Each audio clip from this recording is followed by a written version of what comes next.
Hi, my name is Jared Crocker and I'm the sales manager here at Sub-Zero Group Florida.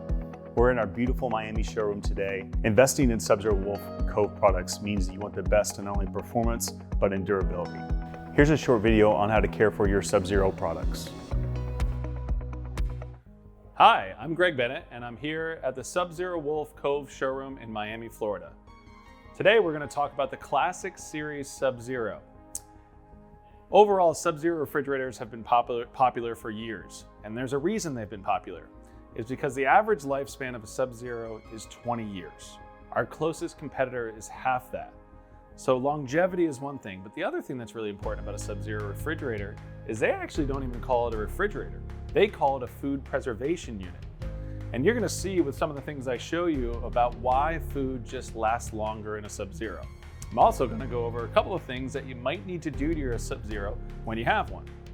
So, inside a Sub-Zero, our compressor's at the top, and we have a freezer section and a refrigeration section. And the most important thing about that is this air never touches this air. So that's why we can concentrate on the food that we're putting into our Sub-Zero and get as much longevity out of it as possible. That freezer air we kind of consider bad air, and this we consider good air. Inside the Sub-Zero, you see in the new Classic Series, we have a ton more lighting. So we have lighting up top, and now we have the lighting below. We've also taken the control panel and we've moved it down to where everybody can use it. Your freezer and your refrigeration are both set at certain temperatures. I kind of recommended people anywhere for food, anywhere between 36 and 41, 42 degrees. For freezer, we're gonna keep it 0 degrees, maybe -1, -2, maybe up to 1 or 2 degrees. Depending if you have a bunch of people coming over, you need to get the ice cream frozen faster, we can go to that lower temperature.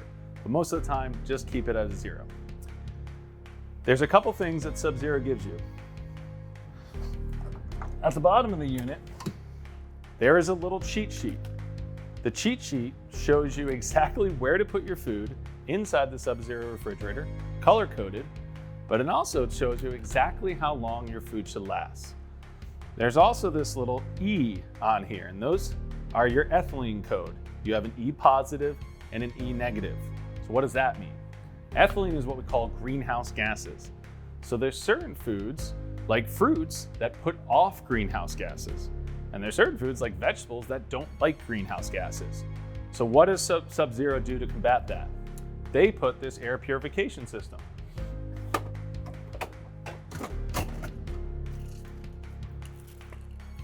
Forever, we've all been putting baking soda inside our refrigerator.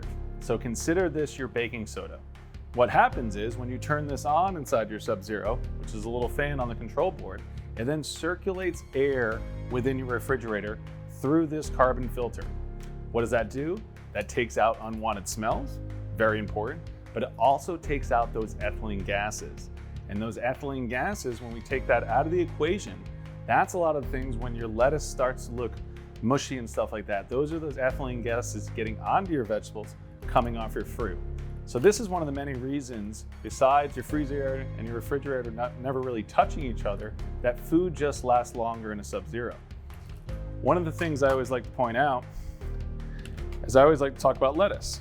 So lettuce inside a Sub-Zero, they're recommending will last 2 to 3 weeks. I'm assuming after 5 or 6 days, when you've looked at your lettuce, you start to question, is it still good? Well, that's where a Sub-Zero becomes so important.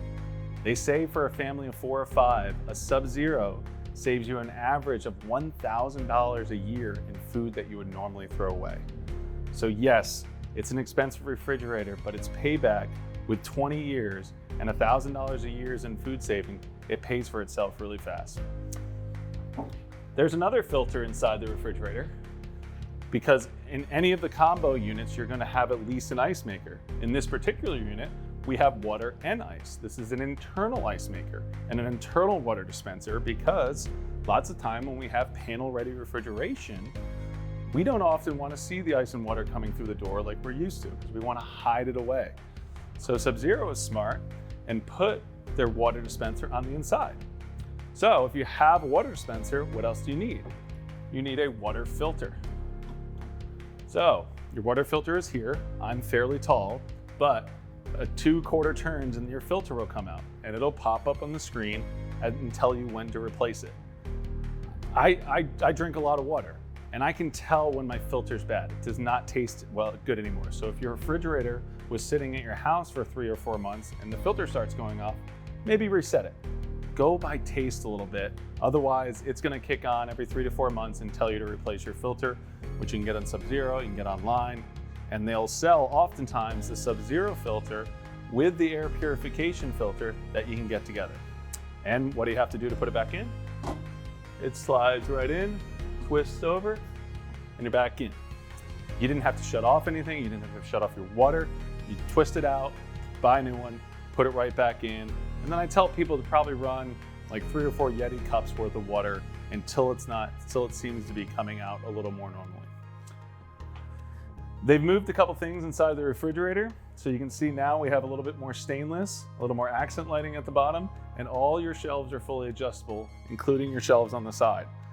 You'll be able to find that sometimes you need to fit a wine bottle. Tell people take out a shelf. A lot of time they're gonna provide you with more shelves than you need. The other thing I tell people, when you buy and start your refrigerator, you wanna dump probably 2 or 3 buckets of ice before you start using the ice. Run your filter. We need to get all that debris in the filter and out of the water. So run a little bit of ice. But this is just became very easy to take your ice bin in and out. So when you are having parties, we can fill up some ice, we can dump them into a bucket, and then we can replenish.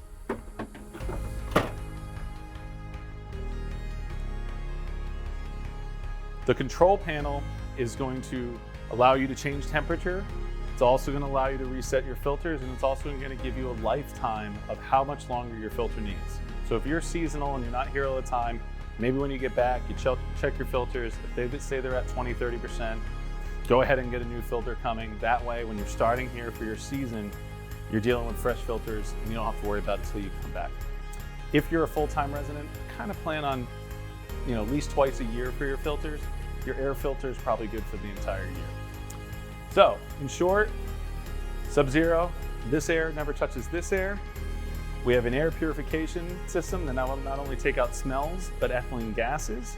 And we have a water filter on top to make sure we're drinking good, purified water and not bottled water. And frankly, we don't really know where that comes from half the time either.